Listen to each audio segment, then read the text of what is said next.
Imagine racking up billion-dollar box office receipts, yet the two most respected voices in Black cinema won't even return your calls.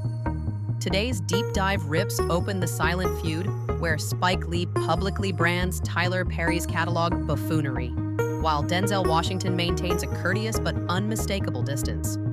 Why do these legends refuse to collaborate with Hollywood's richest Black filmmaker? And what does their standoff reveal about ego, power, and the future of Black storytelling? Stick around. The truth is spicier than any Madea one-liner. Tyler Perry's 2025 resume feels like a manifestation journal come true. A $1 billion studio on Atlanta's repurposed Fort McPherson, 5 green-lit features on his desk, and a new Netflix thriller, Straw, dominating the global top 10. Flashbulbs explode as he arrives in a custom Oswald Boateng tux, but 2 front-row seats, embroidered Washington and Lee, stay vacant all night. Money buys almost everything except their validation, and that empty space is the first crack in a much deeper story. Perry's ascent was anything but privileged. In the late 1990s, he zigzagged the church circuit in a dented geoprism, staging gospel melodramas about fractured families and stubborn faith.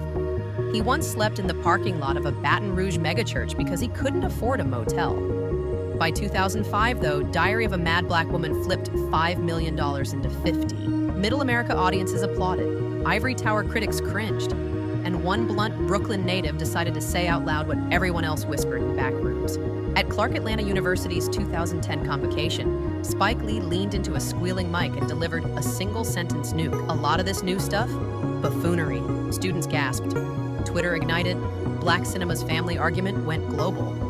To Spike, whose filmography, Do the Right Thing, Malcolm X, Black Klansman, is a syllabus for righteous discomfort, Perry's melodramas were sugar-coated stereotypes.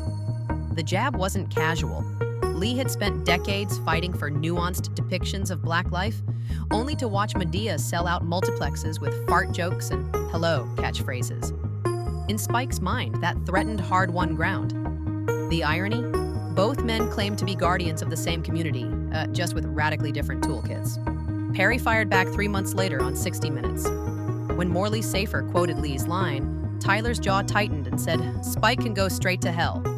He thumped the coffee table for emphasis and reminded viewers that church-going grandmothers, not coastal critics, kept his compass true.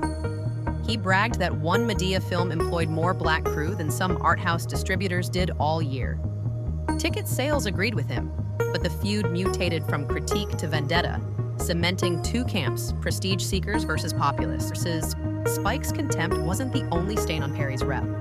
2 years before that 60 Minutes volley, 4 House of Pain writers asked for WGA health benefits once the sitcom hit syndication gold. Perry dismissed them and announced he'd script every episode himself to keep the voice pure. The Writers Guild picketed outside his Midtown office. Perry built higher fences and installed security cams. Fans applauded his hustle. Nobody protects a brand like its owner, right? But Hollywood veterans saw a red flag: union busting. That narrative haunts him still. Craft-driven directors like Spike rely on deep writers' rooms. Classically trained performers like Denzel relish rehearsal rewrites. Perry's solo sprint method, completed scripts by dawn, is antithetical to their process, and another hurdle to collaboration. Fast forward to the 2020s, and TikTok has become Hollywood's harshest jury box. Under Donner, dark-skinned villain, Gen Z editors assembled dizzy montages, Blair Underwood terrorizing Taraji P. Henson, Steve Harris dumping a wheelchair-bound wife, Mehcad Brooks gaslighting Crystal Fox. Comedian Chris Rock pours gasoline from the stage. If Tupac were alive, Tyler would cast him as the toxic boyfriend. Applause erupts. Twitter trends. Think pieces proliferate. Critics insist Perry's casting choices re-weaponize colorism, recycling the age-old trope that darker skin equals danger. Defenders counter that he mirrors wounds Black audiences still endure. Generational trauma, abusive partners, class divides. Both sides hashtag their receipts, and the algorithm loves the feud almost as much as Perry loves a climactic wig snatch.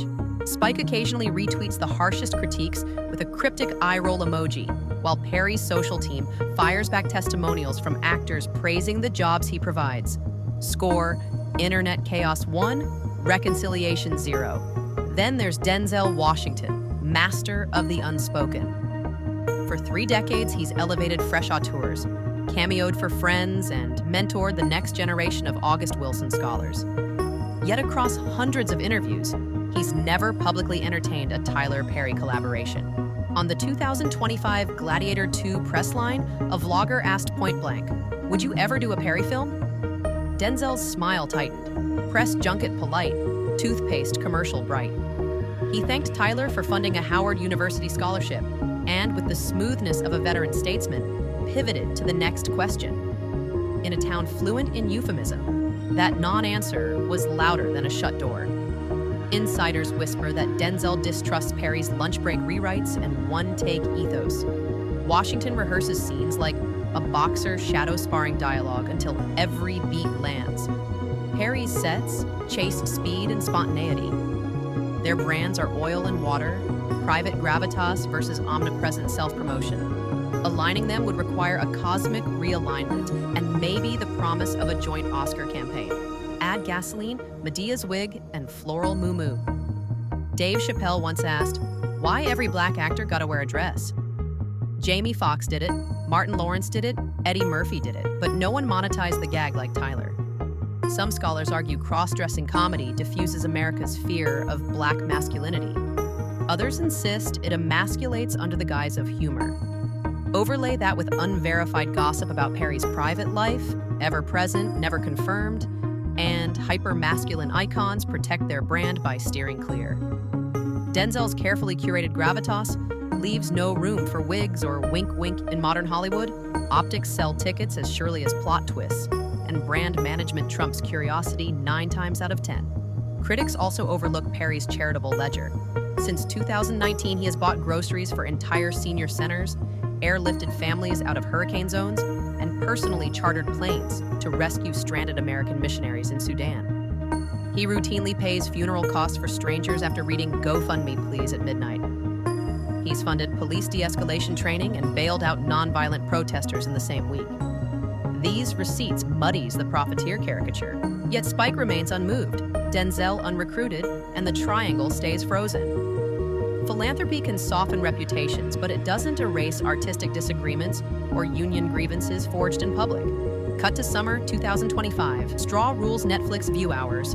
Spike crowdsources Prince of Brooklyn, a Malcolm X sequel he calls the anti-Madea in every frame. Denzel announces his sophomore directorial drama about a Harlem jazz prodigy. 3 titans, 3 separate galaxies, no gravitational pull between them. Could they ever unite? Imagine it. Spike pens the script, Perry bankrolls marketing, Denzel headlines with his signature controlled fire, budget solved, distribution guaranteed, headlines electrified.